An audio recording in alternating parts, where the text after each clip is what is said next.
सुप्रभात प्यारे बच्चों।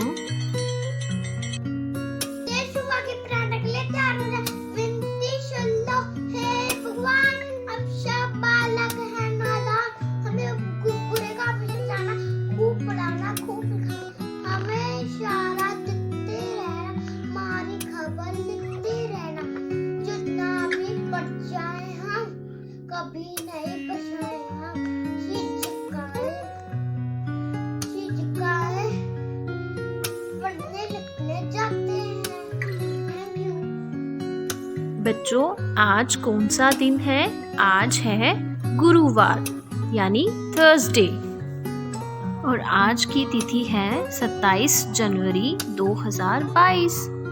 हमारा इस सप्ताह का विषय है संचार के साधन।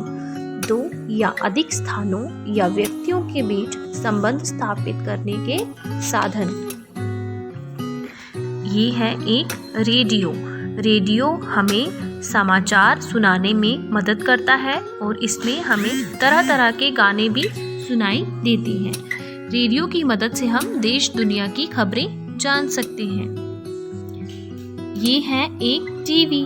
तो बच्चों, आप जानते हो टीवी में हम देश दुनिया की खबरें सुन सकते हैं तथा देख भी सकते हैं।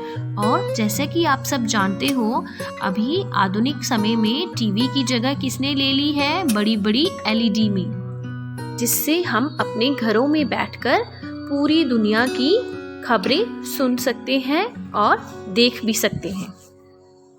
प्यारे बच्चों, जैसा कि आप देख रहे हो इस चित्र में टीना और टोनी एक दूसरे से बात कर रहे हैं। किसके जरिए? टेलीफोन के जरिए।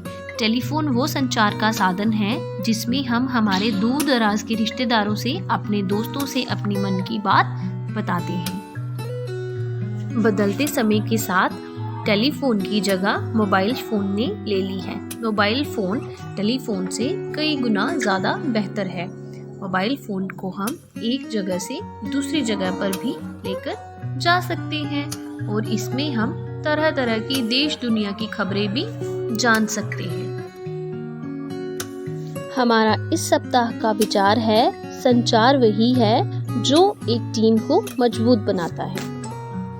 और हमारा इस महीने का वादा है मैं अपने परिवार और दोस्तों के साथ जुड़ा रहूंगा या रहूंगी।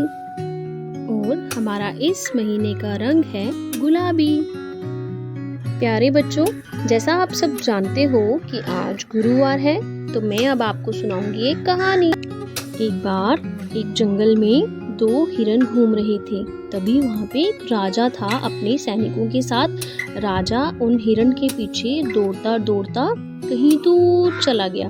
तभी राजा के जो नायक मंत्री जी थे वो वहाँ पे आपस में बातें करने लगे और बोले, महाराज तो बहुत दूर चले गए हैं, अब हम महाराज को कैसे ढूंढेंगे? तो तभी उनके मंत्री ने बोला कि हमें ढूंढना तो पड़ेगा, हमें घर भी जाना है क्योंकि हमारे घोड़ों को बहुत प्यास लगी है।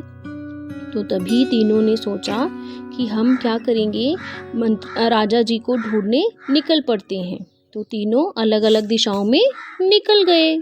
तभी उन तीनों में से एक व्यक्ति ने एक साधु को देखा और उसने उसको पूछा, अरे ओ भिखारी, क्या तुमने हमारे महाराज को देखा?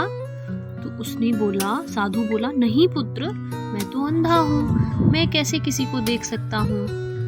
तो उसने बोला, तुमसे तो पूछना ही बेकार है। कुछ देर बाद दूसरा आदमी भी वहाँ से गुजरा और उसने साधु को देखा और पूछा, बूढ़े बाबा, क्या तुमने यहाँ पे कुछ आदमियों को देखा? तो बूढ़े साधु ने बोला, अरे नहीं बेटा, मैं कैसे देख सकता हूँ, मैं तो एक अंधा हूँ। हाँ, कुछ समय पहले मैंने यहाँ से घोड़े की टापों की आवाज जरूर सुनी थी।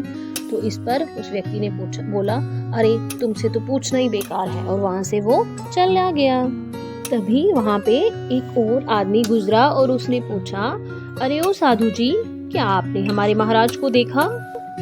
तो इस पर साधु ने बोला, पुत्र, मैं कुछ नहीं देख सकता हूँ क्योंकि मैं एक अंधा हूँ, पर कुछ समय पहले मैंने यहाँ पे घोड़ों के टापों की आवाज सुनी। तो उस व्यक्ति ने पूछा, कहाँ महाराज, कौन सी दिशा में? तो साधु ने अपनी अंगुली से इशारा करते हुए बताया, उस दिशा में। फिर वहाँ पे एक और घुड़सवार आया और उसने बोला, साधु महाराज क्षमा करें, क्या आपने यहाँ पे कुछ आदमियों को देखा? तो जानते हो बच्चों, उस पर साधु महाराज ने क्या बोला? उन्होंने बोला, ओ तो तुम हो वो राजा, तुम्हें बहुत सारे लोग ढूंढ रहे थे। तो महाराज ने पूछा, अरे कौन थे वो लोग? तो इस पर साधु ने बोला, पहले एक सिपाही आया, दूसरा नायक, और मेरे हिसाब से तीसरा जो है वो। तो राजा बहुत खुश हुआ और उसने बोला, अच्छा कौन सी दिशा में गए वो लोग? तो इस पर साधु महाराज हंसते हुए बोले, अरे बेटा मैं कैसे बता सकता हूँ, मैं तो अंधा हूँ, मुझे तो कुछ दिखाई नहीं देता। तो राजा ने बोला, हे साधु महाराज, अगर आप अंधे हैं तो आपको कैसे पता चला कि मैं राजा हूँ और वो जो 3 लोग ढूंढने आए थे मुझे, वो मेरे मंत्री, नायक और सिपाही हैं?